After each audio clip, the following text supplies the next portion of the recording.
Hello, you little cat in here. Before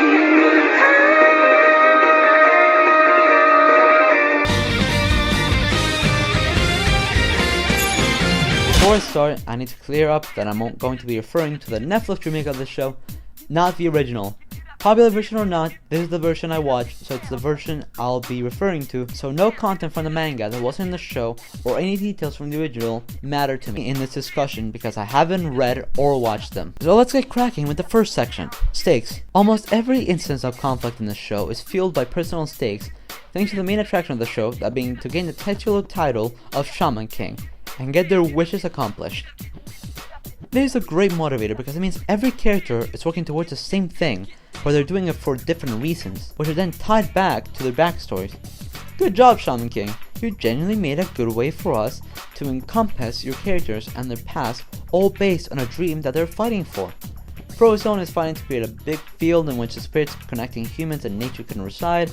Carrot Hair wants to exterminate all humanity because he couldn't see any good in the world. Yo wants to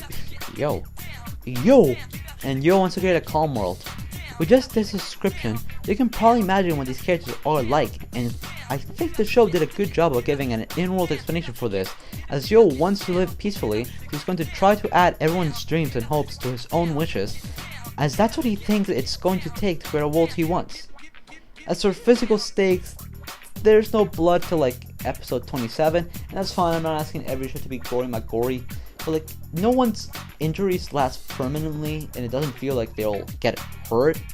A couple episodes after episode 27, Carrot Hair almost dies, so epic, but before that all characters don't get any serious injuries. At most we got Manta being opened up and being left out to die for like 2 episodes. But he went to a hospital and he was good as ever, so no, it doesn't count. Fights in this show boil down to who loses all the mana first, since the main cast doesn't want to kill, which, hey, that's an interesting concept, which then gets completely dropped for the fight with Carrot Hair's dad, who loses due to getting found out. I mean, we're told that he has been using his Oversoul for both Carrot Hair's and his sister Complex's life, so it's not like holding it out until these brats who currently have no way to match his Oversoul strength lose their mana. So he loses because hating the power of friendship?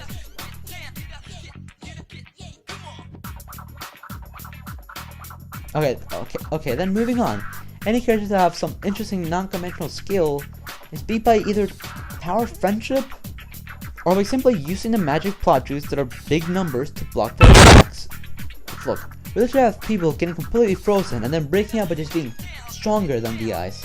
And I gotta remind you, this means no ice or cold attack moving forward should have any sort of effect on anyone, because they have shown ice to be just a small inconvenience.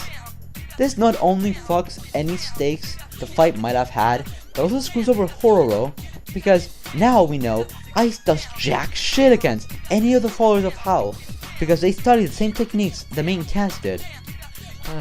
This issue of overpowering has been present since the rematch of Carrot Hair, where after supposedly killing one of the administrators of the tournament, he ties, because Yo just dodges attacks. I want to remind you, the test was to see if the contender could use his Oversoul. So you're telling me, Yo could dodge something a guy who didn't have any reason to stay and have been shown to teleport couldn't? No reason given, just Carrot Hair was just that good, I guess. Oh, there he goes again. Alright, let's move on before I end up explaining every fight in the scene. Let's just fucking get this out of the way.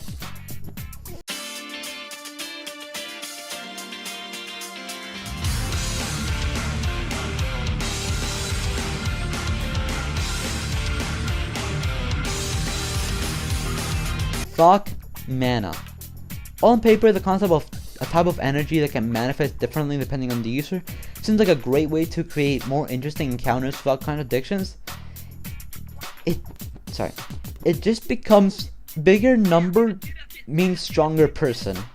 Sure, I can believe that different abilities take different amounts of strength, but the show just says that, oh no, your training isn't going to be training your skills to do new things and organically make you stronger by being more versatile. We just need your number to be bigger so you can go up against this guy's number. This was as early as when Yo went to a big cave for 7 nights and came back the exact same, except he had more mana. and was now ready to face Carrot Hair. But how does this factor into feats, you might ask? Well, the show doesn't have any physical feats per se, because every ability they learn as it progresses is just a straight upgrade. For example, we never see Yo uses Oversoul on himself after he learns he can do it on the sword, or after he learns that Swan Sword, he doesn't use the spirit of the sword anymore. Kirito also never does it after he learns he can project based onto a lance, so there goes that idea. Hororo never used the avalanche after the first encounter of Yo. I guess there was never a situation when a big wave attack that can immobilize multiple enemies in one attack was ever needed after that. I'll give them some credit for introducing elemental abilities later, but it's never really explained how. We know it isn't mana based, or else Buddha would have neutralized it, but we never told what's the difference. Anyways, rule of thumb, no one's gonna beat Yo, so just give up. He lost once because they tortured Manta and wasted Ultimate on skeletons. He then ties with Carrot, then bangs his wife and never loses after that. Technically, this lady beat the entire gang because she used visions on them and they didn't get a single scratch on her. But I think that was less of a fight and more of a cutscene, and Yo technically tied with Carrot Hair in a horror later. Due to most fights just being physical showdowns with no variation in strategies, except for maybe blocking a little and using all your mana to make Mexican ghosts laugh, it usually boils down to Balan Wonderworld's control scheme. One button. The main cast abilities are Sword, Lance plus Stand, Ice that doesn't shoot ice because he doesn't use a snowboard, Sword but wood and also snakes. Yeah, Giant Woman, but he used to use bones, so I'm confused. Advanced Yo-Yo, Speed Punches and Kick. Okay, a bit bland, but under the right setting, it can still be interesting. All fights in the tournament take place on a bland stone platform.